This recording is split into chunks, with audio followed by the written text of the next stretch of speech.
119 నేను నీ ధర్మశాస్త్రమునందు ఆశ్చర్యమైన సంగతులను చూచునట్లు నా కన్నులు తెరుపుము. మనం చదివిన ఈ వాక్యాన్ని జ్ఞాపం చేసుకుంటే 119 మరి భక్తుడైనటువంటి దావీదు గారు గొప్ప రాజు అయిన యోధా యెరూషలేము పట్టణాలకే గొప్ప రాజు, బలమైన రాజు.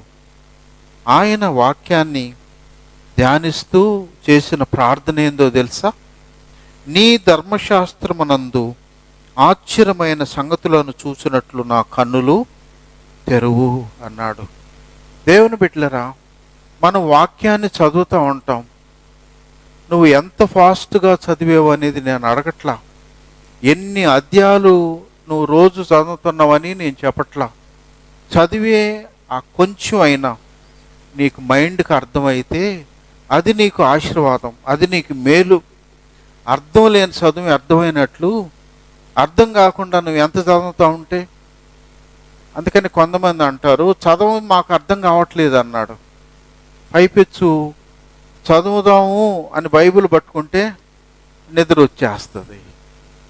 ప్రార్థన కాడ కూర్చుంటేనే ఎవరన్నా చేసేవాళ్ళు ఉన్నారు ప్రార్థన, కుటుంబ ఆరాధన. దేవుని స్తోత్రం, గాడ్ బ్లెస్ యూ.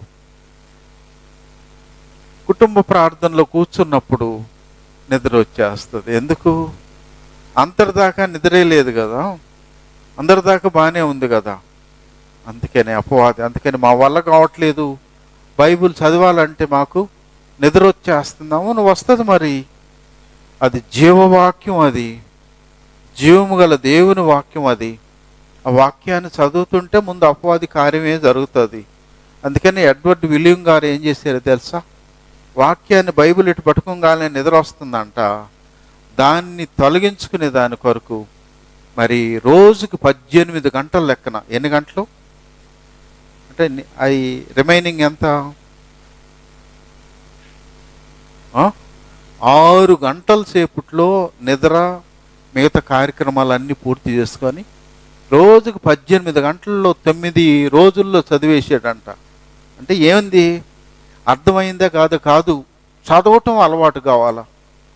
అట్ట చదివిన తర్వాత అప్పటి నుంచి 18 గంటలు చదివినోడు ఇప్పుడు 1 గంట చదివితే నిద్ర వస్తుందా? రాజు పర్ఫెక్ట్గా తయారైపోయింది.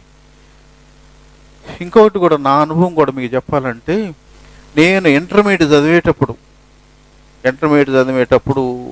నుంచి బైబిల్ చదువుతున్నా. ఫస్ట్ కథలుగా ఇంట్రెస్ట్ వచ్చింది. బైబిల్, యోసేపు కథ, యోబు జీవితం, ఇలాంటి కథలుగా స్టార్ట్ అయ్యింది. బైబిల్ చదవటం స్టార్ట్ చేసే ఇంటర్మీడియట్లో నుంచి ఇప్పటికి ఎత్తుకుంటే దరిదాపు 50 ఏళ్ళు దాటిపోయింది. ఇన్ని సంవత్సరాల్లో చదివిన దానికి అంతటికీ అసలు ఏం ఉపయోగం లేదు అన్న కానీ, ఆ ఇన్ని సంవత్సరాల ఉపయోగం ఒక 10% అయితే, 1 సంవత్సరం నుంచి నేను కొంచెం ప్రొసీజర్ మార్చే చదవటం. ఎట్లా అనంటే, చదివేది 1 అధ్యాయమైనా 2 అధ్యాయాలైనా 2-3 సార్లు చదివేది. ఆ అధ్యాయంలో ముఖ్యమైన పాయింట్లు ఉంటే బైహార్డ్ చేసేది. ఏమ్మా, చదివేది 1 అధ్యాయం కానీ లేకపోతే 2 అధ్యాయాలు చదివి 2-3 సార్లుగా చదివితే మనకు అది బాగా అర్థమైపోతుంది. దాంట్లో ఇంపార్టెంట్ అయినటువంటి వాటిని బైహార్డ్ చేసేది, మైండ్లో నిలిచిపోతుంది. నేను ఏదైనా వాక్యం ప్రిపేర్ కావాలంటే పలానా దగ్గర పలాంది ఇది అని కొంత దేవుడు అట్లా సహాయం చేస్తున్నాడు. అంటే ఇన్ని సంవత్సరాల కంటే ఈ సంవత్సరం అది నాకు చాలా ఆశీర్వాదకరంగా ఉంది. మీకు కూడా అది మంచిది అనిపిస్తే దాన్ని అనుసరించవచ్చు. దేవుని స్తోత్రం, హల్లెలూయా. ఇక్కడ మనం గమనించినట్లయితే, దావీదు జీవితంలో నీ ధర్మశాస్త్రమునందు ఆశ్చర్యమైన సంగతులను చూచినట్లు నా కన్నులు తెరవమన్నాడు. దేవుని బిడ్డలారా, దేవుడు మన కన్నులు తెరవాలంటే మనం ఏం చేయాలా? ప్రతిదినం కూడా దేవుని వాక్యాన్ని దావీదులా ప్రార్థన చేసుకొని ధ్యానించటం ప్రారంభించాలా. చదువు వచ్చిన ప్రతి ఒక్కరూ దేవుని వాక్యాన్ని చదవాలా. ద్వితీయోపదేశకాండంలో అంటాడు, నీ బ్రతుకు దినాలన్నిటిలో తినటం నీకు ఎట్లా వాడుకో, దేవుని వాక్యాన్ని చదవటం కూడా వాడుక కావాలా నీకు. అలా అయితే అది దేవుని నియమం, అది నీ జీవితానికి ఆశీర్వాదకరంగా ఉంటుంది. కాబట్టి ప్రియ దేవుని బిడ్డలారా, దావీదు అలా ప్రార్థన చేసి మరి ఆ వాక్యంలో ఈ పరిశుద్ధ గ్రంథంలోని ఆశ్చర్యమైన సంగతులు ఆయన గ్రహింపులోనికి వచ్చిన తర్వాత ఆయన కొన్ని మాటలు తెలియజేశాడు. తర్వాత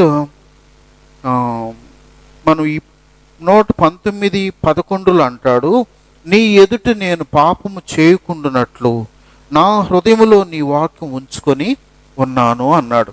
అంటే పాపము చేయకుండా, పాపంతో లోకం నిండిపోయింది, చుట్టూ ఉన్న మనుషులందరూ కూడా నిండిపోయి ఉన్నారు. అలాంటి వాళ్ళ మధ్యలో ఒక వ్యక్తి కరెక్ట్గా ఖచ్చితంగా జీవించాలంటే మరి ఆయన అంతవరకు మరి పాపమే లేదు ఆయన జీవితంలో. అది కాదు దాని ఉద్దేశం. 67వ వచనంలో అన్నాడు, శ్రమ కలగక మునుపు నేను త్రోవ తప్పితిని, ఇప్పుడు నీ వాక్యాన్ని అనుసరించి నేను నడుచుకొంచున్నాను. దేవుని స్తోత్రం, హల్లెలూయా. శ్రమ కలగక మునుపు, దెబ్బలు తినక మునుపు, బాధ అనుభవించక మునుపు నేనేం చేశాను? త్రోవ తప్పాను. దెబ్బలు తిన్న తర్వాత బుద్ధి వచ్చింది, ఇప్పుడు నీ వాక్యాన్ని అనుసరించి నేను నడుచుకొనిచున్నా. కాబట్టి ప్రతి ఒక్కరి జీవితంలో కూడా మనం దెబ్బలు తిన్న తర్వాత మారితే మంచిదే, కానీ అసలు దెబ్బ కూడా తగలకుండా మారుంటే అది ఎంతైనా మనకు ఆశీర్వాదం. కాబట్టి ప్రియ దేవుని బిడ్డలారా, దావీదు జీవితంలో ఒకసారి పడిపోయాడు దెబ్బలు తిన్న తర్వాత. ఈరోజు పడిపోయినోడు పడిపోవటం చాలా ఈజీ, ఒకసారి తప్పు చేసినోడు మళ్ళా చేయటం ఇంకా ఈజీ. కానీ అంత ఈజీ అయిన దాన్ని ఆయన్ని కంట్రోల్ ఏం చేసింది? ఆయన హృదయంలో ఉన్న దేవుని వాక్యం హృదయంలో ఉంది కాబట్టి ఆయన్ని కరెక్ట్గా సక్రమంగా నడిపించింది. దేవుని స్తోత్రం, హల్లెలూయా. అంటే ఆ వాక్యానికి ఉన్న పవరు అలాంటిది. కరెంట్ ఉంది, పట్టుకుంటే కాల్చేస్తుంది. కాబట్టి ఆ పవర్ని మనం గుర్తెరిగి దాన్ని ఆ పవర్ని ఇచ్చే పరిస్థితిగానే మనం గమనించాలనేది దేవుని వాక్యం మనకు చాలా స్పష్టం చేస్తుంది.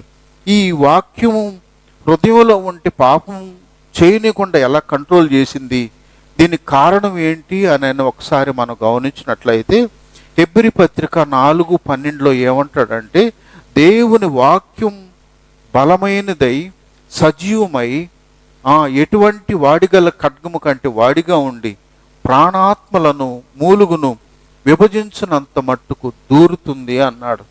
దేవుని బిడ్డలారా, దేవుని వాక్యము నీవు అది రెండంచుల పదునైనటువంటి ఖడ్గము లాంటిది, అది సజీవమైంది, అది బలమైనటువంటిది. అది ఎక్కడెక్కడ దూరుతుంది? హృదయంలోని ప్రాణాన్ని, ఆత్మల్ని, మూలుగుని విభజించినంత మట్టుకు దూరిపోతూ ఉంది. అందుకని ఏ పార్టులో కూడా మరి పాపము లేకుండా, మలినము లేకుండా ఉండేదానికి అవకాశం ఉంటుంది. దేవుని స్తోత్రం, హల్లెలూయా. కాబట్టి అందుకనే ఆయన జీవితంలో వాక్యం వెలిగించబడిన తర్వాత, దేవుని వాక్యాన్ని హృదయంలో ఉంచుకున్నప్పుడు ఆయన అలా వెలిగించబడ్డాడు. అంతేకాకుండా 37వ కీర్తన 31వ వచనంలో అన్న మాట ఏంటంటే, శాస్త్రము వారి హృదయములోనున్నది, వారి అడుగులు జారవు. దేవుని స్తోత్రం, హల్లెలూయా. ఆ ధర్మశాస్త్రం ఎక్కడుంది? హృదయంలో ఉంది. ఇప్పుడు అడుగు కూడా జారకుండా సక్రమంగా నడిపిస్తూ ఉంది. కాబట్టి ప్రియ దేవుని బిడ్డలారా, ఈరోజు లోకం పాపంతో నిండినటువంటి, మలినముతో నిండినటువంటి లోకంలో మనము వాళ్ళ ఏళ్ళలాగా జారిపోకుండా ఉండాలంటే ప్రభువు వాక్యం మన హృదయంలో ఉంటే మన అడుగులు జారిపోకుండా అవి సక్రమంగా నడిచేదానికి అవకాశం ఉంది. అందుకే 105వ వచనంలో ఏమన్నాడంటే, నీ వాక్యము నా పాదములకు దీపము, నా త్రోవలకు వెలుగై ఉంది అన్నాడు. దేవుని వాక్యం ఎలాంటిదంటే అది నా పాదాలకు దీపం. పాదాలకు దీపం ఉంటే రాత్రుల్లో మన అడుగులు జారిపోతాయా? పడిపోయేదానికి అవకాశం ఉంటుందా? ఉండనే ఉండదు. ఎందుకు అనంటే మనం అడుగులు, ఇప్పుడు సెల్ టార్చ్ వచ్చేసింది, టార్చ్ చేసుకుంటే మన అడుగులు వేసే అడుగు లైటింగ్ కనపడతా ఉంటుంది. నెక్స్ట్ అడుగు వేస్తే దాని ముందు, అంటే ఒక అడుగు ముందుది తర్వాత కనపడతా ఉంటుంది. కాబట్టి జారేదానికి పడిపోయేదానికి అవకాశం లేదు. కాబట్టి మరి ఆయన వాక్యం మన పాదములకు దీపము, మన త్రోవకు వెలుగని వాక్యం చాలా స్పష్టంగా తేట తెల్లం చేస్తూ ఉంది. ఆ ప్రియ దేవుని బిడ్డలారు, అందుకనే ఆనాడు మరి యేసేపు జీవితం కావచ్చు, మరి భక్తుల జీవితాల్లో కావచ్చు, మలినం లేకుండా మనం నేర్చుకున్నాం. వాళ్ళు అంత పరిశుద్ధంగా యోగ్యంగా ఎదిగారంటే దేవుని వాక్యం వాళ్ళని కంట్రోల్ చేసిందని మరి మనకు ఇక్కడ అర్థమైపోతుంది. ఒక మాట మనం గమనించినట్లయితే యెషయా గ్రంథము 55:10, వర్షమును హిమమును ఆకాశము నుండి వచ్చి అక్కడికి ఏలాగు మరలక భూమిని తడిపి విత్తువానికి విత్తనమును భుజించువానికి ఆహారము కలుగుటకై అది చిగిర్చి వర్ధిల్లునట్లు చేయునో అలాగే నా నోట నుండి వచ్చు వచనము నుండును. నిష్ఫలముగా నా యొద్దకు మరలక అది నాకు అనుకూలమైన దాన్ని నెరవేర్చును. నేను పంపిన కార్యమును సఫలము చేయును. హల్లెలూయా. దేవుని వాక్యము ఆకాశము నుంచి పడే వర్షము లాంటిది, మంచు లాంటిది. వర్షం ఎందుకు వస్తుంది? పంటలు పండేదానికి, అంతేనా? నీళ్లు లేకపోతే పుసుక్కని పోతావు. తిండి తినకపోయినా కొన్ని రోజులు ఉంటావు. నీళ్లు తాకపోతే 2 రోజుల కన్నా మించి ఉండవు. తాగేదానికి, మనం అన్నం వండుకునే పంట వచ్చేదానికి, పశువులకి, వీటన్నిటి కలిపి మనకు వర్షం అనేది వస్తుంది. హిమము, మంచు ఎందుకు వస్తుంది? మన ఇంట్లో ఉండే చెట్టుకి నువ్వు పొదుగుకులు నీళ్లు పోస్తావు. ఈదిలో ఉండే చెట్టుకి ఎవడు పోస్తాడు నీళ్లు? దేవుడు దానికి మంచుతో తడిపి అది బ్రతికేదానికి దేవుడు అట్లా సమకూర్చి పెట్టాడు. అడవిలో ఉన్నాయి చెట్లు, అవన్నీ ఎలా బ్రతుకుతాయి?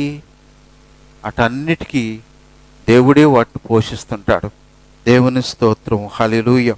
కాబట్టి వాక్యం ఏం చెప్తుందంటే, వర్షము హిమము దేవుడు పంపిస్తే వచ్చి అవి భూమిని తడుపుతుంది, విత్తనానికి అది సహాయం చేస్తుంది, మరి అన్నీ చేస్తుంది కదా. అంటే ఆయన ఉద్దేశం ఏంది? తన బిడ్డలకు నీళ్లు కావాలా, వాళ్ళ పంటకి నీళ్లు కావాలా, పశువులకి నీళ్లు కావాలా, అది ఆయన ఉద్దేశం. నెరవేరుస్తున్నాయి అవి దేవుని ఉద్దేశాన్ని. వర్షం నెరవేర్చింది, మంచు నెరవేర్చింది. అలాగే అవి ఎట్లా నెరవేర్చాయో నా నోటు నుండి వచ్చే వచనము ఉండును, అది నిష్ఫలముగా నా యొద్దకు మరలక అది నాకు అనుకూలమైన దాన్ని నెరవేర్చును, నేను పంపిన కార్యాన్ని సఫలపరచును అన్నాడు. వర్షము, మంచు దేవుని యొక్క ఉద్దేశాన్ని నెరవేరుస్తున్నాయి కదా. దేవుని నోటి వాక్కు ఈ లోకంలో మనకు వినిపిస్తున్నాడు దేవుడు. వినిపించినప్పుడు ఈ వాక్యం నిష్ఫలంగా వచ్చేస్తుందా? ఆయన ఉద్దేశాన్ని కూడా ఖచ్చితంగా నెరవేరుస్తుంది, ఆయన పంపిన కార్యాన్ని సఫలము చేస్తుంది అన్నాడు. దేవుని వాక్యాన్ని, అది అందుకు ఆయన మనకు వాక్యాన్ని పంపించేది. కానీ అనేకుల జీవితాల్లో దేవుని వాక్యం ఎందుకు నిష్ప్రయోజనకరంగా ఉంది? వాక్యం వాళ్ళలో ఎందుకు ఫలించటం లేదు? ఆఫ్టర్ ఆల్ దేవుని మాటకు వర్షము, మంచు అవి ఖచ్చితంగా ఆయన ఉద్దేశాన్ని నెరవేరుస్తున్నప్పుడు ఈ మానవుడు దేవుని వాక్యాన్ని ఎందుకు పరిపూర్ణ స్థితిలోకి లేకపోయాడు?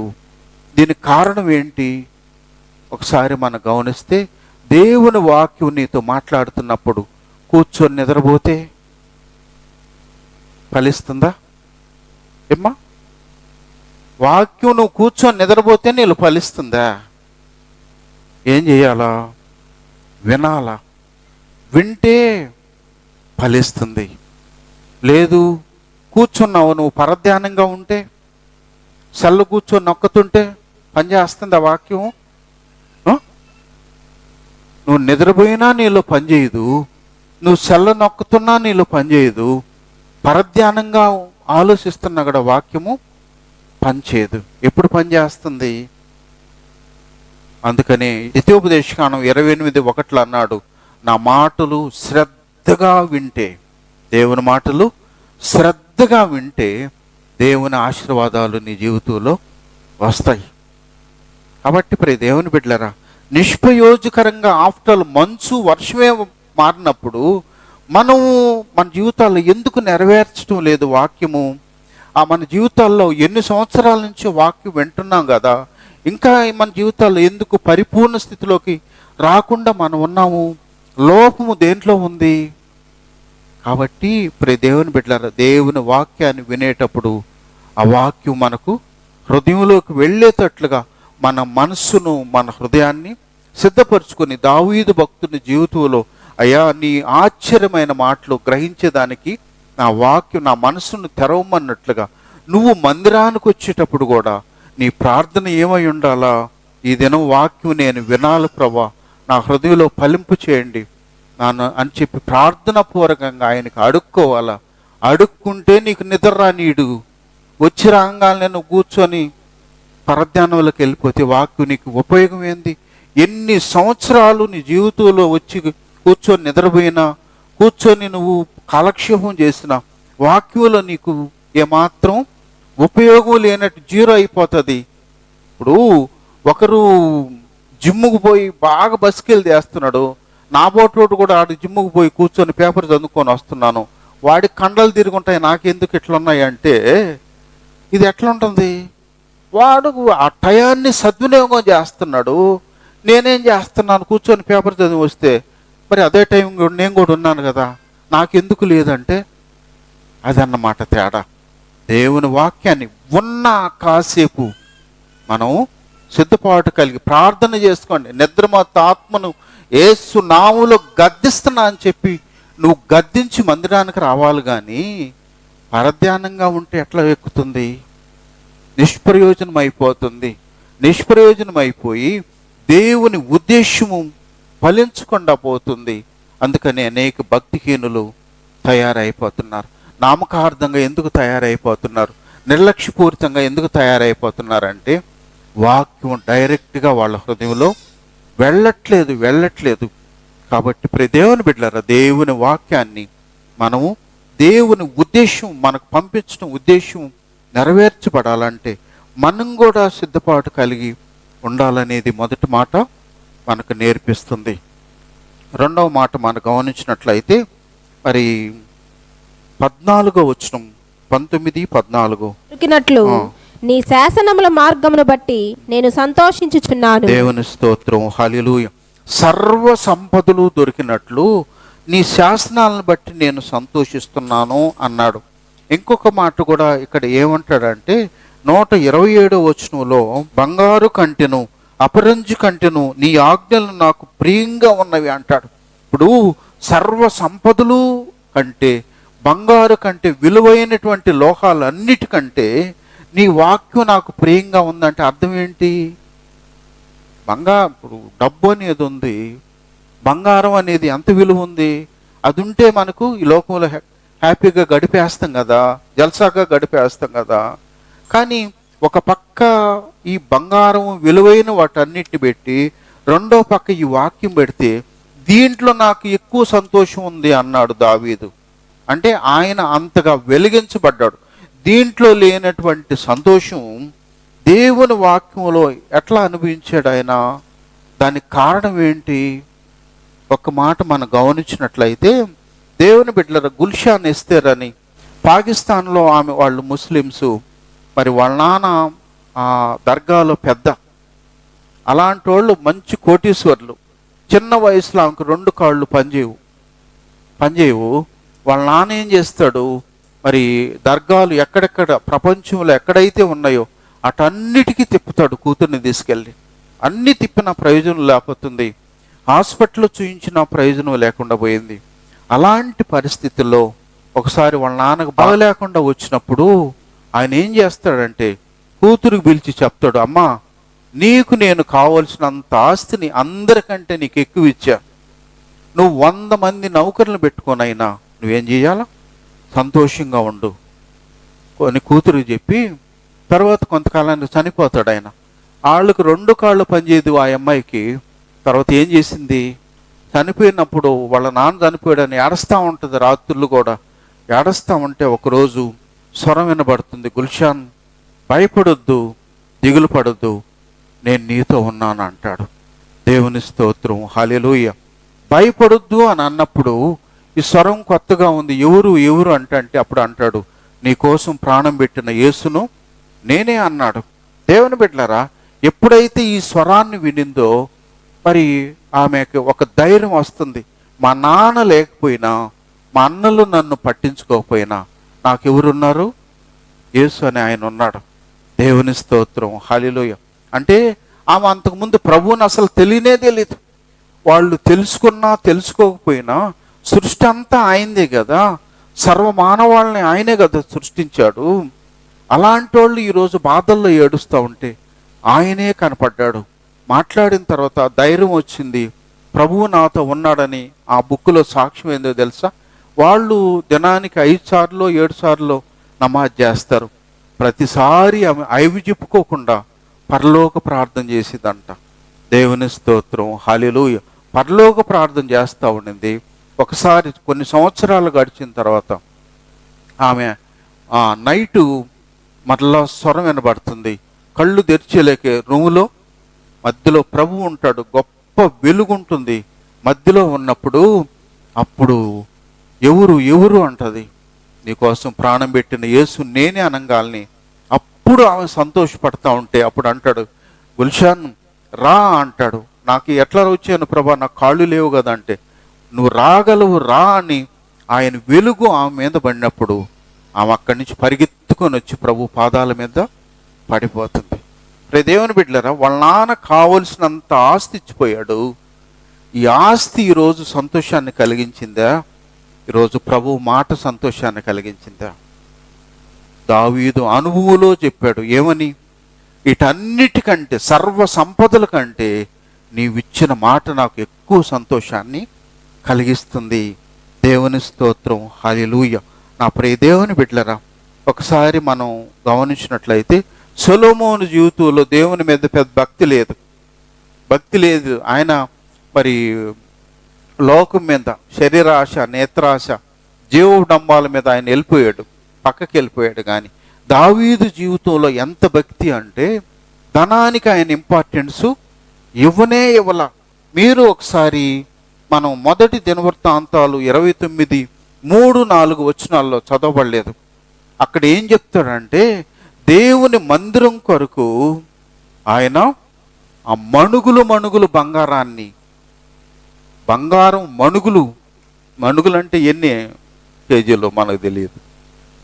మణుగులు కొద్ది బంగారాన్ని ఏర్పాటు చేశాడు, మణుగులు కొద్ది వెండిని ఏర్పాటు చేశాడు. మందిరానికి అవసరమైనంత కూడా ఏర్పాటు చేశాడు. ఒక్క గ్రాము ఉండేది ఇవ్వడాన్ని ఇస్తాడా? మనోళ్ళు ఎవరన్నా ఇంతవరకు ఇవ్వలేరు నా చేతికి, మేము కూడా ఇవ్వలేదులే. అట్లాంటిది మణుగులు బంగారం ఎలా ఇవ్వగలిగాడు? ఆయనకి విలువ దేంట్లో ఉంది? మణుగులు బంగారాల్లో ఆయనకి విలువ తెలియదు కానీ కాదు దానికంటే విలువ మరి ప్రభువు కంటే ఇచ్చేసాడు. దేవుని స్తోత్రం, హల్లెలూయా. నా ప్రియ దేవుని బిడ్డలారా, దేవునికి ఇవ్వటములో అంత ఆసక్తి చూయించాడు. ఒకసారి మనం కొన్ని సంవత్సరాల క్రితం జరిగిన హిమ్ము ఏం చేసింది? అడెవడో అంటాడు సామెత, పైడి చింగ ఇట్ట అనంగాల్నే దానికి గాలి తగిలి పడిపోతారు అంటారు చూడు. అట్ట అనేక సంఘాల్లో బోధకులు, అనేకులు విశ్వాసాలు పడిపోయారు. ఎందుకు? వాళ్ళిచ్చే ఆ కక్కుర్తి డబ్బుకి ఆశపడిపోయి ఈరోజు మందిరాలు కూలబడిపోయినాయి, విశ్వాసులు బలహీనలైపోయి మరి వాళ్ళు పడిపోయేదానికి కారణమైంది దేవుని వాక్యానికి ఉన్న విలువ, దేవుని వాక్యానికి ఉన్న ప్రభావం, దేవునిలో ఉంటే ఎంత ఆశీర్వాదకరంగా వాళ్ళు ఎరగకుండా ఉన్నారు. కాబట్టి అందుకే డబ్బు అంటే అంత కక్కుర్తి. పరిశుద్ధ దినము దేవుని సన్నిధిలో గడిపితే అది నీకు నీ కుటుంబానికి ఆశీర్వాదం అంటే ఎంతమంది ఆ దినాన్ని కక్కుర్తిగా మానేసి పనులకెళ్ళే వాళ్ళు ఉన్నారు. అంటే ఎన్నేళ్ళైనా మనకు ఆ విలువ ఎరిగిన వారంగానే ఉన్నాం, కానీ విలువ అనేది మన జీవితాల్లో తెలియట్లా. ఈరోజు ఒకసారి మనం గమనించుకుంటే ఎంతమంది రాలేదు? ఎందుకు? కారణం ఏంటి? వాళ్ళకి డబ్బులో ఉన్న విలువే తెలుస్తుంది, కానీ దేవునిలో ఉన్న విలువ, దేవుని మాట విన్న వాళ్ళ విలువ తెలియట్లేదు. అందుకని 1 తిమోతి 6:17 మందు ధనవంతులైన వారు గర్విష్ఠులు కాక అస్థిరమైన ధనమునందు నమ్మిక ఉంచక సుఖముగా అనుభవించుటకు సమస్తమును మనకు ధారాళముగా దయచేయు దేవుని యందే నమ్మిక ఇంచుడని ఆజ్ఞాపించుము. దేవుని స్తోత్రం, హల్లెలూయా. వాక్యములో ఇక్కడ మనతో ఏం మాట్లాడుతున్నాడంటే, అస్థిరమైన ధనమందు మీరు నమ్మిక ఉంచొద్దు. అస్థిరము ధనం అన్నాడు. ధనవంతుడే కావచ్చు. ఒకసారి మనం ఆ భూకంపంలో 6 బిల్డింగులో ఏమున్నాయి, 6-5 బిల్డింగులు ఉన్నాయి, మొత్తం పోయినాయి. ఈరోజు ప్యాకెట్ అన్నం కోసం అందరి లాగా ఆయన కూడా ఎగరపడుతున్నాడు. ఏమంటాడు? 6 బిల్డింగులు, ఎంత కోటీశ్వరుడు, పెద్ద పెద్ద బిల్డింగులు, ఈరోజు ప్యాకెట్ అన్నం లేదు ఆయనకి. దేవుని బిడ్డలారా, నీకు అంటే అందుకని వాక్యం ఏం చెప్తున్నాడంటే, అస్థిరమైన ధనమందు మీరు నమ్మిక ఉంచుకు. వాటి కోసం దేవుని సన్నిధిని నువ్వు దూరం చేసుకోవద్దు. వాటిని బట్టి దేవుని దీవెనను నువ్వు పోగొట్టుకోవద్దు. ఏం చేయాలి? సుఖంగా అనుభవించుటకు సమస్తమును మనకు ధారాళముగా దయచేయు దేవుని యందు నమ్మిక ఉంచండి. నీ నమ్మిక దేవుని యందు ఉండాల. ప్రభువు కొరకు ఒకవేళ నువ్వు నష్టపోయావా, ఒకరోజు నువ్వు డబ్బులు రాకుండా నువ్వు ఫస్ట్ ఏమన్నా ఉన్నావా? ఎవరన్నా ఉన్నారా? కాలనీలోనే ఒక్కరు కూడా లేరు. ఎవరైనా పనికి పోకుండా ఉండి వస్తున్నోళ్ళు ఎవరన్నా ఉన్నారా ఇన్ని సంవత్సరాలంటే? ఒక్కరు కూడా చేయలేత్తలా. ఆయన నమ్మదగినటువంటి దేవుడు. ఆయన కోసం నువ్వు తెగించి మందిరానికి రావాలి, కానీ నీకు పస్తుండే పరిస్థితి తీసుకొస్తాడా? కానే కాదు. కాబట్టి ఆ నమ్మకం ఉండాల. నమ్మకం ఎవరి మీద ఉండాలా? ధనం మీద కాదు, కక్కుర్తి మీద, ధనం మీద కాదు, కానీ ధారాళంగా మనకు దయచేయు దేవుని మీద నీ నమ్మకము ఉండాల. అలా ఉన్నప్పుడు దేవుడు మన జీవితాల్లో మనకు, అందుకనే 37వ కీర్తనలో ఒక మంచి మాట అంటాడు. అన్నాడు 37:25 నుంచి, వాడినై ఉంటిని, ఇప్పుడు ముసలివాడనై ఉన్నాను, అయినను నీతిమంతులు విడువబడుట కాని వారి సంతానము భిక్షమెత్తుట కాని నేను చూచి ఉండలేదు. దినమెల్ల వారు దయాళురై అప్పు ఇచ్చుచుందురు, వారి సంతానపు వారు ఆశీర్వదింపబడుదురు. దేవుని స్తోత్రం, హల్లెలూయా. ఈ అనుభవం ఎవరిది? ఎవరు చెప్పింది ఈ మాటలు? దావీదు గారు ఏం చెప్తున్నాడంటే, నేను చిన్నప్పటి నుంచి అన్నాను, ఇప్పుడు ముసలోడిని అయిపోయినా. నీతిమంతులు వాళ్ళు ఎవరోళ్ళు? ప్రభు మాట వినేవాళ్ళు, లోబడేవాళ్ళు, చెప్పినట్లు చేసేవాళ్ళు నీతిమంతులు విడవబట్టం కానీ వాళ్ళ సంతానం భిక్షమెత్తుకోవటం నేను చూడలా. నమ్మదగినటువంటి దేవుడు. నువ్వు భిక్షమెత్తుకోవటం ఉండదు. దేవుని కొరకు నువ్వు జీవించినందువల్ల నీ సంతానం తిరిగే పని ఉండనే ఉండదు. దినమెల్లా వాళ్ళు దయాళురై అప్పు ఇస్తుంటారు, వాళ్ళు ఆశీర్వదించబడినవారు. కాబట్టి ప్రియ దేవుని బిడ్డలరా, అందుకనే ఆయన జీవితంలో దేనికి ఇంపార్టెంట్ ఇచ్చాడు? సర్వ సంపదల కంటే దేవుని వాక్యానికి ఆయన ఇష్టపడ్డాడు. ఒకసారి మనకు వెలిగించబడితే, దేవుని వాక్యములో మనం వెలిగించబడితే, మనం దేవుని వాక్యానికి మనం ఇంపార్టెంట్ ఇవ్వగలం. దేవుని మాటకు మనం విలువ ఇవ్వగలం. దేవుని స్తోత్రం, హల్లెలూయా. 120వ వచనం, 119, 120. నా శరీరము వణుకుచున్నది, నీ న్యాయ విధులకు నేను భయపడుచున్నాను. దేవుని స్తోత్రం, హల్లెలూయా. ఈ మాట చెప్పింది ఎవరు? దావీదు గారు. నీ భయం వలన, దేవుడు భయం వలన శరీరం వణుకుతుంది, నీ న్యాయ విధులకు నేను భయపడుచున్నా. వాక్యానికి భయపడేవాడు తప్పు చేస్తాడా? వాక్యానికి భయపడేవాడు మాట ఏదన్నా దుర్భాష ఏమైనా మాట్లాడతాడా? కోపంతో ఏమైనా ఉంటాడా? పగబెట్టుకుంటాడా? ఏం చేయడు కదా. ఎందుకు? ఆయన సజీవుడైన దేవుడు, సజీవుడు. అందుకనే ఆయన కనుదృష్టి లోకమంతా కూడా సంచారం చేస్తూ ఉంటే, మాట నీ హృదయంలోనికి రాకమునిపే ఆయన గ్రహిస్తూ ఉంటే, నువ్వు కూర్చోవటం, నువ్వు లేస్తూ అన్నీ ఆయనకు తెలిసిపోతూ ఉంటే, మరి నీకు భయం రాకేమవుతుంది? పనికి మాల సీసీ కెమెరా నీ ముందుంటేనే నీ జాగ్రత్తగా ఉంటావు కదా, ఎక్స్ట్రాలు రా నీవు.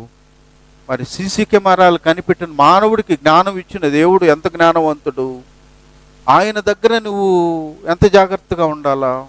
ఆయన దగ్గర నువ్వు ఎంత సక్రమంగా ఉండాలా, సరిగా ఎంతగా ఉండాలా. దేవుని స్తోత్రం, హల్లెలూయా. ఆ ప్రియ దేవుని బిడ్డలారా, ఎంత గొప్ప రాజుకి వణుకు వచ్చేస్తుందంట. దేవుని వాక్యం చదువుతూ ఉంటే వణుకు వచ్చేసిందంట. అందుకని ఆయన దేవుని వాక్యాన్ని వణికేవాడు జాగ్రత్తగా పర్ఫెక్ట్గా తయారైపోయాడు. ఇంకొక మాట కూడా మనం గమనించినట్లయితే 2వ దినవృత్తాంతాలు 34:19 దీని కారణం ఏంటంటే, యెషయా అనేటువంటి రాజు తన మందిరాన్ని క్లీన్ చేయమని చెప్పాడు. దీవెన ఉంది దాంట్లో. ప్రారంభంలో గంగవారంలో నేను మాది ఓపెన్ చేసి నేనే జిమ్మేవాడిని, నేనే సాపలేసేవాడిని, నేనే వాక్యం చెప్పేవాడిని. అంటే ఇప్పుడు వాక్యం చెప్పిన దానికి ఒక ఆశీర్వాదం ఉంటే, చిమ్మిన దానికి సాపులేసిన దానికి కూడా ఆశీర్వాదాలు లేవా? దేవుడు నిన్ను ఆశీర్వదించాలంటే నేను కాలు మీద కాలు వేసుకొని కూర్చొనే ఉంటాను, నాకు ఆశీర్వాదం రప్పిమంటే కాదు. దేవుని దీవెన, ఎవడు దీనుడై నలిగిన మనసు గలవాడైన మాట విని వణుకుతాడో వానినే నేను దృష్టించాను. దేవుడికి కావాల్సింది నీ విధేయత, నీ లోబట్టం. దేవుని కోసం నువ్వు నీ ఇంట్లో గడువు చేస్తావు కదా, మా ఇంట్లోనే నేను చేయను అంటారనుకో, అప్పుడు మనం ఏం చేయలేం. నీ ఇంట్లో చేసినా చేయకపోయినా నిన్ను పోషించి నిన్ను భద్రపరుస్తున్న దేవుని సన్నిధిలో ప్రతి ఒక్కరూ ప్రయాసపడాల్సిందే. అది మీకు ఆశీర్వాదం. ఎందుకు అనంటే, దేవుని పని చేసి ఎవడు కూడా నష్టపోయినాడు ఎవడు లేడు. దేవుని స్తోత్రం, హల్లెలూయా. కాబట్టి ప్రియ దేవుని బిడ్డలారా, అందుకనే ఈ యెషయా భక్తుడు మందిరాన్ని క్లీన్ చేయమన్నాడు. క్లీన్ చేసేటప్పుడు వాళ్ళు అన్నారు, అయ్యా మాకు ఒక గ్రంథం దొరికిందని తీసుకొచ్చాడు, అదేందో చదవమన్నాడు. 19 అతడు ధర్మశాస్త్ర మాటలు చదివి వినిపించగా రాజు విని తన వస్త్రములను చింపుకొని, మాటలు వినిపించినప్పుడు రాజు ఆ మాటలు విని వస్త్రాలు చింపుకున్నాడంట. కారణం ఏంటంటే, దేవుని ఉగ్రత ఈ దేశం మీదకి బలంగా రాబోతుంది, దేవుని ఉగ్రతలో ఇంత నాశనం జరగబోతుందని దేవుడు చెప్పాడు. ఆ గ్రంథాన్ని వాళ్ళు ఏం చేశారు? మూలపడేశారు, చూడకుండా చేశారు. చూసినటువంటి రాజు బట్టలతోటి చించుకొని ఈరోజు ఏం చేశాడు? దీనికి పరిష్కారం ఏంటి అని అంటే, ఆడ హోల్దా అనేటువంటి ఒక ప్రవక్త దగ్గరికి వెళ్ళి, అమ్మా ఏంది పరిస్థితి ఏంటంటే, అప్పుడు చెప్తుంది, అవును దేవుని ఉగ్రత ఈ దేశం మీద ఉంది, మీరు బ్రతుకులు మారితేనే మీకు దేవుని కోపం తగ్గుతుంది, లేదంటే ఈ దేశం నాశనం అయిపోతుంది అన్నప్పుడు వాళ్ళందరూ ఉపవాసం ఉండి దేవుని సన్నిధిలో కన్నీరు కార్చి ప్రలాపించినప్పుడు దేవుడు ఆ ఉగ్రతలోంచి వాళ్ళని తప్పించాడు. దేవుని బిడ్డలారా, వీళ్ళెవరు? యెషయా అనేటువంటి ఆయన రాజు, దావీదు అనేటువంటి ఆయన గొప్ప రాజు. రాజులు భయపడ్డారు, వణికేరోళ్ళు. అప్పుడే దేవుని బిడ్డలారా, ఒక మాట మనం గమనించినట్లయితే, దేవుని వాక్యం మనల్ని ఇన్ని సంవత్సరాల నుంచి, మేము ఎన్ని సంవత్సరాలంటే మన వాళ్ళు ఘనంగా చెప్తారు, ఇన్ని సంవత్సరాల నుంచి దేవుని వాక్యం మనకి వినిపిస్తానే దేవుడు ఉన్నాడు. ఇన్ని సంవత్సరాల నుంచి దేవుడు అనేక కార్యాలు జరిగిస్తానే ఉన్నాడు. మనం లెక్కించలేని మేలులతో మనం నింపబడతానే ఉన్నాం. దేవుని బిడ్డలారా, ఇన్ని మనకు చేస్తున్నా దేవుని వాక్యం ఇన్ని సంవత్సరాల నుంచి మనకు వినిపెడుతున్నాం. ఇంకా మనలో ఎందుకు ఇలా భక్తిహీనులు ఉన్నారు? ఇలా నిర్లక్ష్యంగా ఉండేవాళ్ళు ఎంతమంది ఉన్నారు? మారు మనసు లేనటువంటి వాళ్ళు ఎంతమంది ఉన్నారు? అంటే ఇలాంటి వాక్యం, రాజులు భయపడినటువంటి వాక్యం, వణికినటువంటి వాక్యం, ఇంత పవర్ఫుల్ కలిగినటువంటి వాక్యం ఇన్ని సంవత్సరాల నుంచి మనకు వినబడతా ఉంటే ఎందుకు ఇంకా మనలో లోపాలు ఉన్నాయి? ఎందుకు ఇంకా మనం దాన్ని అంత సీరియస్గా ఎందుకు తీసుకోలేదు? మనం ఇంకా ఎందుకు దేవుడు ఆశించినంత పరిపూర్ణ స్థితిలోకి ఎందుకు రాలేకపోతున్నాము? దీనికి కారణం ఏంటి? గాంధీ గారు ఒక మాట అన్నారు, దేవుని వాక్యాన్ని ఆయన ఎలా పోల్చాడంటే డైనమైట్ లాంటిది అన్నాడు. అంటే ఒక బాంబు, ఒక పర్వతాలను బద్దలు కొట్టాలంటే బాంబుని పెడతారు, బాంబు పెట్టినప్పుడు పీసులు అయిపోతుంది, బండలు కూడా బద్దలు అయిపోతాయి. దేవుని వాక్యం ఒక డైనమైట్ లాంటిది. ఎందుకు అని అంటే, ఆ డైనమైట్ ఈరోజు అనేక దొంగల్ని, తాగుబోతుల్ని, తిరుగుబోతుల్ని, భయంకరమైనటువంటి వాళ్ళని మార్చిందంటే దేవుని వాక్యాన్ని డైనమైట్ లాంటిది, ఇంత పవర్ఫుల్ కలిగినటువంటి వాక్యం. హల్లెలూయా! ఎంత పవర్ఫుల్ అయినటువంటి వాక్యాన్ని మందిరాల్లో పాటలు పాడతారు, రాకడ వచ్చేసిందని. మందిరాల్లో వాక్యం వింటుంటారు, దేవుని రాకడ సమీపంగా ఉంది అని. బ్రతుకుల్లో మాత్రం సామాన్యంగా ఉంటారు వాళ్ళు. దానికి పట్టినట్టే ఉండిపోతారని ఎవరు చెప్పారు? గాంధీ గారు చెప్పాడు. నా మాటలు కాదయ్యి. గాంధీ గారు అంత జ్ఞానవంతుడు చెప్పిన మాటలు ఏంటంటే, డైనమైట్ లాంటి ఈ మాటలు అనేక మందిని, ఇలాంటి దుర్మార్గులను మారుస్తుంటే, క్రైస్తవులో ఉన్న ఎవరైతే మేము దేవుని బిడ్డలం అని చెప్పుకుంటున్నారో అలాంటి వాళ్ళ హృదయాల్లో అది డైనమిట్లుగా లేదు, సామాన్యమైనటువంటి మాటలుగా వాళ్ళు వింటున్నారు, పాటలు పాడుతున్నారు. పోతా ఉండి వాళ్ళ బ్రతుకుల్లో ఏ మార్పు కూడా లేనే లేదు. అందుకని ఆయన అన్నాడు, క్రీస్తు అంటే నాకు ఇష్టము, వాళ్ళందరూ మారితే నేను కూడా మారుతాను అన్నాడు. ఎంత దౌర్భాగ్యం అవుతాడు. డైనమైట్ లాంటి మాటలు ఇచ్చినటువంటి దేవుడు పవర్ఫుల్ అన్న విషయాన్ని గ్రహించి ఆయన రక్షించబడి ఉంటే పరలోకంలో ఉండేవాడు. ఆయన తెలుసుకున్నాడు కానీ గ్రహింపులోకి రాక ఈరోజు ఆయన నరకంలోకి వెళ్ళిపోయాడు. కాబట్టి ప్రియ దేవుని బిడ్డలారా, దేవుని రాకడ సమీపంగా ఉన్నప్పుడు ఇలాంటి పవర్ఫుల్ మాటలు మనం ఇంకా నామకార్థంగా వింటామా? నిర్లక్ష్యంగానే వింటామా? రొటీన్గానే. భక్తి అనేది రొటీన్. ఆదివారం అయిందా అందుకు రావటం, ఆదివారం వచ్చిందా కానుకలు ఇవ్వటం. రొటీన్గా భక్తి చేస్తున్నావా? ఆయన సజీవుడైన దేవుడని, మొదటిసారి ఈ లోకానికి వచ్చిన దేవుడు, రెండోసారి రాబోతున్న ఆయన చెప్పిన గుర్తులన్నీ నెరవేరుతున్నాయన్న మనం జ్ఞానం కలిగి మనం జీవించాలన్నా, లేకపోతే నిర్లక్ష్యం మన జీవితాల్లో వెళ్తే మనం రక్షించబడతామా లేదా ఒకసారి మనల్ని మనం పరిశీలించుకోవాలా. ఇంకొక మాట చెప్పి నేను క్లోజ్ చేస్తాను. తర్వాత 50వ వచనం, నన్ను బ్రతికించి ఉన్నది, నా బాధలో ఇదే నాకు నెమ్మది కలిగించుచున్నది. దేవుని స్తోత్రం, హల్లెలూయా. భక్తుడు ఆయన వెలిగించబడిన ఇంతవరకు ఎన్ని మాటలు విన్నాం? ఏంది? నీ వాక్యం హృదయంలో ఉంది కాబట్టి పాపం చేయకుండా అది అడ్డగించింది అన్నాడు. రెండోది, సర్వ సంపదల కంటే నీ వాక్యం నేను సంతోషిస్తున్నాను అన్నాడు. మూడోది, నీ భయం వలన నా శరీరము వణుగుతుందని చెప్పాడు. నాలుగోది ఏంటంటే, ఈ వాక్యం బాధలో నాకు నెమ్మదినిస్తుంది అన్నాడు. దేవుని వాక్యం నెమ్మదినిస్తుందా? మనుషులు వచ్చి మనకు కొంత ఓదార్పు మాటలు చెప్తున్నప్పుడు మనం ప్రశాంతంగా ఉంటాం కదా. మరి మా ఓదార్పు మాటలు చెప్పే మాటలు ఇచ్చినటువంటి దేవుడే ఆయన మనతో మాట్లాడినప్పుడు మనకి ఇంకా ఎంత నెమ్మది ఉంటుంది, ఇంకా ఎంతగా మనం సంతోషిస్తాము. ఒకసారి మనల్ని మనం పరిశీలించుకుంటే నా ప్రియ దేవుని బిడ్డలారా, 2 కొరింథీ 1:8, ఆసియాలో మాకు తటస్థించిన శ్రమను గూర్చి మీకు తెలియకుండుట మాకిష్టము లేదు. అదేదనగా మేము బ్రతుకుదమను నమ్మకము లేక ఉండునట్లుగా మా శక్తికి మించిన అత్యధిక భారము వలన కృంగిపోతిమి. మరియు మృతులను లేపు దేవుని యందే కాని మా యందే మేము నమ్మిక ఇంచుకుంటున్నట్లు మరణమగుదుమని నిశ్చయముగా మా మట్టుకు మాకు కలిగి ఉండెను. ఆయన అట్టి గొప్ప మరణము నుండి మమ్మను తప్పించెను, ఇక ముందుకును తప్పించును. మరియు మా కొరకు ప్రార్థన చేయుట వలన మీరు కూడా సహాయము చేయుచుండగా ఆయన ఇక ముందుకును మమ్మను తప్పించునని ఆయన యందు నిరీక్షణ గలవారమై ఉన్నాము. హల్లెలూయా. ఇక్కడ పౌలు గారు చెప్తూ అపోస్తల కార్యం 27వ అధ్యాయంలో ఈ సందర్భం ఇది. ఆయన మరి షిప్లో వెళ్తున్నప్పుడు జరిగినటువంటి సందర్భాన్ని జ్ఞాపకం చేస్తూ ఆయన అన్నాడు, ఆసియాలో మాకు శ్రమ సంభవించింది. అది ఎలాంటి శ్రమ అంటే బ్రతుకుతాం అన్న ఆశే మాకు లేదు. మరి మరణమగుదు అని నిశ్చయం మా మట్టుకు కలిగి ఉంది. ఇంకా బ్రతికేదానికి అవకాశాలు లేదు, మేమందరం చనిపోతాం అని చెప్పి వాళ్ళకి నిశ్చయం వచ్చేసింది. అందుకనే వాళ్ళు ప్రాణం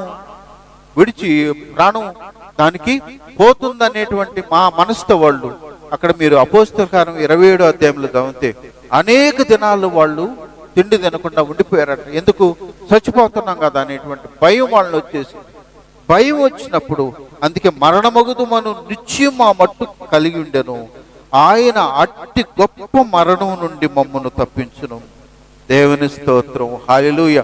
అందరూ చచ్చిపోతాము, ప్రాణముతో మనలో ఉండేవాడు ఒక్కడు కూడా మిగలడు అన్నప్పుడు, అలాంటప్పుడు దేవుడు అద్భుతాన్ని జరిగించి వాళ్ళు ఆ ప్రాణాపాయ పరిస్థితిలోంచి క్షేమకరంగా బయటికి తీసుకొచ్చాడు. దేవుని స్తోత్రం, హల్లెలూయా. అక్కడ అదే అధ్యాయంలో 27లో అపోస్తలుల కార్యాలు అన్నాడు, దేవుడు అంటాడు, నేను నిన్ను నీతో పాటు నీ ప్రజలందరినీ కూడా నేను కాపాడుతాను అన్నాడు. అంటే దేవుడు చెప్పిన తన దాసుడికి చెప్తాడు ఏమని, నిన్ను కాపాడుతాను, నీతో పాటు ఈ షిప్లో ఉన్న వీళ్ళందరినీ కూడా నేను కాపాడుతాను. దేవుని స్తోత్రం, హల్లెలూయా. కాబట్టి అలాంటి భయంకరమైనటువంటి మరణ పరిస్థితుల్లో నుంచి దేవుడు మమ్మల్ని కాపాడాడు. ఇక ముందుకును తప్పించును, మరియు మా కొరకు ప్రార్థన చేయటం వలన మీరు కూడా సహాయం చేయుచుండగా ఆయన ఇక ముందుకును మమ్మల్ని తప్పించునని ఆయన యందు నిరీక్షణ గలవారమై ఉన్నాము. ఇక్కడ ఏమంటాడంటే ఆయన అట్టి గొప్ప మరణం నుంచి మమ్మల్ని విడిపించాడు, ఇక ముందుకు కూడా ఆయన మమ్మల్ని తప్పిస్తాడు. ఈ ఒక్కసారికే కాదు, ఇంక ముందుకు కూడా ఆయన మమ్మల్ని తప్పిస్తాడు. ఎందుకు అనంటే మా కొరకు మీరందరూ ప్రార్థన చేస్తున్నారు. దేవుని స్తోత్రం, హల్లెలూయా. సంఘాని కొరకు దేవుని సేవకుడు ఎంత భారం కలిగి ప్రార్థిస్తాడో మీ అందరి కొరకు నేను ఎందుకు ప్రార్థన చేస్తాను, నేను ప్రార్థన చేసినట్లే మీరందరూ కూడా ఎవరి కొరకు చేయాలా? దైవ సేవకుల కొరకు చేయాలి. మా ఇంటి కొరకే మేము చేసుకుంటాము, పక్క వాళ్ళతో మాకు సంబంధమే లేదంటే అందుకు కాదు నిన్ను పిలుచుకుంది.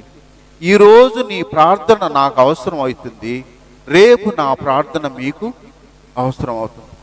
నీవు ఈరోజు అవకాశం ఉన్నప్పుడు నువ్వు ప్రార్థన చేయకుండా నిర్లక్ష్యంగా ఉంటే రేపు నీకు దేవుడు ఎవరిని ప్రేరేపించి నీకు ప్రార్థన చేయిస్తాడు?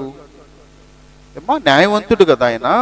మీకు తెలుసా, నాకు ఆ కాలనీలో ఒక ఆయన కుష్ఠరోగి ఆయన ఉండేవాడు. ఆయన ఉంటే ఆయనకు ప్రతి సంవత్సరం బట్టలు ఇచ్చేవాళ్ళం మనం. నాకు బాగలేనప్పుడు కాలనీలో ఒకసారి అన్నాడు, సార్ మీకోసం ఏం చేయాలా అని ఆలోచించి మా బంధువులందరూ కూడా ప్రభువుని నమ్ముకున్న వాళ్ళు ఉన్నారు, వాళ్ళకి చెప్పాను మీ గురించి, వాళ్ళందరూ ప్రార్థన చేశారు అన్నాడు. దేవుని స్తోత్రం, హల్లెలూయా. చాలా సంతోషం అయిపోయింది నాకు. ఆయన ఏం చేయలేడు, నాకు ఆయన చేయగలిగింది ఏందో తెలుసా?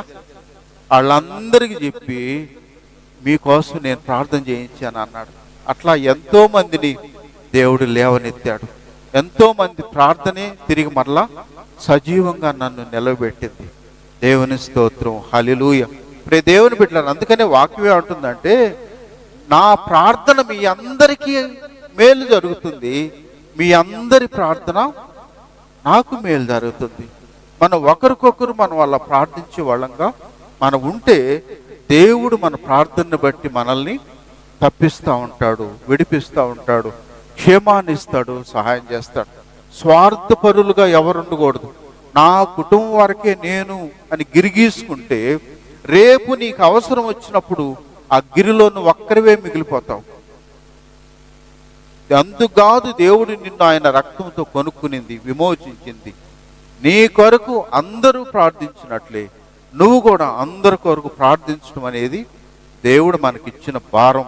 తిమోతి పత్రికలో దేవుడు అన్నాడు, మీరు రాజుల కొరకును, అధికారుల కొరకును, నాయకుల కొరకును మీరు ప్రార్థన చేయండి. ఎందుకు? వాళ్ళల్లో దుర్బుద్ధి రాకుండా, సైతాను వాళ్ళల్లో దూరి మీకు నష్టం రాకుండా ఉండాలంటే మీరందరూ మెలకువగలిగి వాళ్ళ కొరకు నువ్వు ప్రార్థన చేయాలా. కాబట్టి ఊరికే కాదు క్రైస్తవం, దేవుడు మనకిచ్చిన ఇలాంటి మరి వాక్యం మన బాధ్యత ఏందో, మన క్షేమం ఎక్కడుందో అదే సమయంలో మన బాధ్యత కూడా ఉందనేది దేవుడు చాలా తేటతెల్లం చేస్తున్నాడు. దేవుని స్తోత్రం, హల్లెలూయా. నా ప్రియ దేవుని బిడ్డలారా, ఇలాంటి బాధలో దేవుడు అద్భుతం చూస్తే ఎంత నెమ్మది ఉంటుంది, ఎంత సంతోషం ఉంటుంది. దేవుని నేను ఈరోజు ఉదయం కావాలా చెప్పా, అంత భయంకరమైన పరిస్థితిలో దేవుడు సహాయం చేసినప్పుడు నేను అనుకుంటా ఆయనకి కృతజ్ఞత చెప్పేదానికి కూడా మన కన్నీళ్ళు ఆగవు. ఎందుకు? ఇలాంటి భయంకరమైన పరిస్థితుల్లో దేవుడు ఎంత అద్భుతం చేశాడే, ఎంత గొప్ప దేవుడు అని కృతజ్ఞత అనేది హృదయం నిండా ఉండిపోతుంది. కాబట్టి ప్రియ దేవుని బిడ్డలరా, అందుకని బాధలో నెమ్మది నెమ్మది. నా సాక్ష్యం చాలాసార్లు చెప్పాను నేను. అంత భయంకరమైన రోగం వచ్చినప్పుడు, కాళ్ళు చేతులు పని చేయకుండా ఉండిపోయినప్పుడు, అందరూ ఏడుస్తూ ఉన్నప్పుడు దేవుడు స్వరం వినబడుతుంది, భయపడొద్దు, నువ్వు నా సొత్తు. దేవుని బిడ్డలారా, అంతకి ఎంత విలువైన దేవుడు ఆయన. బాధలో ఉంటే చూడలేనటువంటి దేవుడు, బాధలో నుంచి మనల్ని విడిపించడానికి సిద్ధంగా ఉన్న దేవుడు. ఆయన విలువ మనం ఎరిగినోళ్ళుగా ఉండాలా. నువ్వు క్రైస్తవులో చాలా సంవత్సరాలు ఎదిగేవా, తక్కువలోనే ఎదిగేవనేది చూడడం ఆయన. నీకున్న కొంచెం పిరుల్లో నువ్వు ఎంతగా ఎదిగావు దేవునిలో, దేవుని కూర్చున్నటువంటి ఆయనను కూర్చున్నటువంటి ఆ ఆలోచన నీకు ఎంత మోతాదులో ఉందో అదే చూస్తాడు దేవుడు. నీ సీనియారిటీ కూడా ఆయనకు అవసరం లేదు. నువ్వు ఎంత త్యాగం చేస్తున్నావో, ఎంత కష్టపడుతున్నావో కూడా ఆయనకు అవసరం లేదు. దేవునిలో నువ్వు ఎంత ఎరిగావు, ఆయన్ని గురించి నీకు ఎంత తెలుసు, అదే ఆయనకు కావాలా. దేవుని స్తోత్రం, హల్లెలూయా. కాబట్టి ప్రియ దేవుని బిడ్డలారు, అందుకని నేను చెప్పాను కదా, చాలాసార్లు కూడా చెప్పుకున్నాను ఆ సాక్ష్యం. రాత్రి సగరాత్రుల్లో ఐసీయూలో పడుకొని నాకు ఏం గుర్తొచ్చింది, 1 కొరింథీ 10:13 అన్నాడు, సాధారణమైన శ్రమే నీకు అనుమతిస్తాను కానీ నువ్వు భరించలేని శ్రమ నేను అనుమతించును. నువ్వు సహించుటకు తగు మాత్రమే ఇచ్చి నిన్ను త్వరగా బయటికి తీసుకొని వస్తాను మాటలు జ్ఞాపం చేసుకొని ఆ బెడ్ మీద పడుకొని దేవుణ్ణి స్తుతిస్తా. దేవుని బిడ్డలారా, ఇవన్నీ నేను ఊరికే చెప్పట్లా, ఊరికే చెప్పాల్సిన అవసరం కూడా నాకేముంది అమ్మా. నేనేమని చెప్పినందువల్ల మీరు అదేదో అభిమానం పొంగిపోయి నాకు ఇయ్యమని కూడా నేనేం కోరుకోవట్లేదు కదా, వాస్తవం అది. అలాంటి పరిస్థితుల మెలకు వచ్చి హృదయపూర్వకంగా దేవుణ్ణి స్తుతించాను. ఆయన మీ మాటలు ఎంత సత్యం, ఎంత వాస్తవం. వీళ్ళందరూ ముక్కతా మూలగతా అల్లాడిపోతుంటే వాళ్ళందరి మధ్యలో నేను ప్రశాంతంగా పడుకొని దేవుణ్ణి స్తుతించాను. నా ప్రియ దేవుని బిడ్డలారా, అది బాధలో నెమ్మదిని దావీదు అనుభవించాడు. అనుభవాన్ని ఈరోజు మనతో పంచుకుంటున్నాడు. బాధలో ఆయన మాటలు మనకు నెమ్మదినిస్తాయి. నా ప్రియ దేవుని బిడ్డలారా, ఎన్నో సంవత్సరాలు మనం దేవుని వాక్యాన్ని మనం చదువుతున్నాం కదా, ఎన్నో సంవత్సరాల నుంచి మనం వాక్యంలో ఎదుగుతున్నాం కదా. దేవుని వాక్యంలో ఉన్న ఎంత ఆశ్చర్యకార్యాలు ఎప్పుడన్నా గ్రహించామా మనం? దానికి కారణం ఏంటి? మనం ప్రార్థనాపూర్వకంగా వాక్యాన్ని ధ్యానించకపోయే దానికి కారణం. మీకు తెలుసా, ఒకసారి మనం ఆ ఉత్తర ప్రాంతంలో ఉన్నటువంటి ఆ మణిపూర్, నైజీరియా, సూడాన్, ఇలా అనేక రాష్ట్రాలు ఒక పక్క చంపబడుతూ కూడా రెండో పక్క దేవుణ్ణి స్తుతిస్తూ హల్లెలూయా హల్లెలూయా అంటున్నారు. మీరు గమనించారా? ఒకసారి వాళ్ళని చూస్తే అంత భయం. ఒకసారి మొన్న ఈ మధ్యన ఒకడు ముసుగులు వేసుకొని వచ్చి దెబ్బ దెబ్బ దెబ్బ దెబ్బ కాల్చేశారు. వాళ్ళ పక్కన ఉన్నటువంటి వాళ్ళందరూ దేవుణ్ణి స్తుతిస్తూ హల్లెలూయా హల్లెలూయా అంటారు. ఎందుకు? ప్రభువు కోసం మనకు వాక్యంలో 2 కొరింథీ 5 అన్నట్టు మనం ప్రభువు కోసం బ్రతుకుతాము, ప్రభువు కోసం మనం మరణిస్తాం. ఈ లోకంలో నువ్వు ఊపిరితో ఉన్నప్పుడు ప్రభువు కోసం జీవిస్తే పరలోకంలో ఆయనతో యుగయుగాలు శాశ్వతంగా ఆయనతో ఉంటాం. ఈ లోకంలో చిన్న శ్రమను నువ్వు భరించలేక అమ్మో నేను తట్టుకోలేనంటే రేపు అదే శ్రమ కంటిన్యూ అయిపోద్ది, యుగయుగాలు ఉంటుంది. దాన్ని ఏం చేస్తావు? అందుకనే మనకు మత్తయి సువార్తలో 24 ఏమన్నాడు? అంతం వరకు సహించిన వాడే వాడు రక్షించబడతాడు. ఎవడు రక్షించబడతాడు? యేసయ్య పేరు పెట్టుకున్న ప్రతి ఒక్కడు కాదు, మందిరానికి వచ్చిన ప్రతి ఒక్కరు కాదు. ఎవరు అంటే 24:13 అంతం వరకు సహించిన వాడు ఎవడు వాడే రక్షించబడిన వాడొక్కడే. సహించలేకపోతే నీకు రక్షణ లేదు. రక్షణ లేకపోతే నువ్వు నామకార్థమే, నువ్వు కూడా ఆడికి వెళ్ళాల్సిందే, సెకండ్ రూట్లోకి. కాబట్టి ప్రియ దేవుని బిడ్డలారా, ఆయన ఎంత వెలిగింపు ఆయనకి ఎలా వచ్చిందంటే దేవుని వాక్యాన్ని ప్రార్థనాపూర్వకంగా ఆయన చదివాడు. దేవుడు ఆయన మనోనేత్రాలు వెలిగించాడు. అందుకని వాక్యంలో ఉన్న ఇన్ని మర్మాలు ఆయన గ్రహించాడు. లోకంలో మానవుడిగా పుట్టినటువంటి వాళ్ళల్లో దావీదులా దేవుణ్ణి స్తుతించిన వాళ్ళు ఎవ్వరూ లేరు. మనిషిగా పుట్టిన వాళ్ళందరిలో కూడా దావీదులా దేవుణ్ణి స్తుతించిన వాళ్ళు లేడు. అందుకనే 119:62 వచనంలో మధ్య రాత్రి వేళ లేచి దేవానికి స్తోత్రం అని దేవుణ్ణి స్తుతించేవాడంట. దేవుని స్తోత్రం, హల్లెలూయా. మధ్యరాత్రి ఎందుకయ్యా మధ్యరాత్రి? మేము తెల్లారు లేచి స్తుతిస్తున్నాం కదా, తెల్లారు లేచి స్తుతిస్తున్న ఫోన్ వచ్చితే లటక్కని చూస్తాం, దాన్ని పక్కన వాళ్ళు పిలిస్తే అంటాము. కానీ మధ్యరాత్రిలో లేస్తే ఏవి ఉండవు. ప్రశాంతంగా దేవుణ్ణి ఎంతసేపు స్తుతించాలన్నా అంతసేపు స్తుతించి. దావీదు ఎంత గొప్పోడో చూడండి. ఆయన గొప్పతనానికి కారణం ఏంది? దేవుని వాక్యం వెలిగించబడ్డాడు కాబట్టి ఆయన ఆ మార్గాన్ని ఎన్నుకున్నాడు. ఆయన అన్ని కూడా అది వాక్యాన్ని కూడా 119లో చూడండి. ఆయన రాత్రులు చదివేవాడు, ఆయన రాత్రులు స్తుతించేవాడు, ఉమ్మారు ప్రార్థించేవాడు. ఎంత గొప్ప అనుభవాలు! దాని అంతటికీ కారణం దేవుని వాక్యంలో ఉన్న ఆశ్చర్యమైన కార్యాలు. ఆయన వెలిగించబడ్డాడు. అందుకే ఈరోజు నీతో నాతో ఆయన మాట్లాడుతున్నాడు. ఒకసారి మనల్ని మనం పరిశీలించుకొని నూతన సంవత్సరంలో మనం దావీదులా వెలిగించబడాలి అంటే దేవుని వాక్యాన్ని ప్రార్థనాపూర్వకంగా మనం చదవాలా. అలా చదవగలిగితేనే మనల్ని దేవుడు వెలిగిస్తాడు. ప్రభువు కొరకు మనం స్థిరంగా ఎదగలం. దేవుడి మాటలు దీవించునుగాక. ఆమేన్.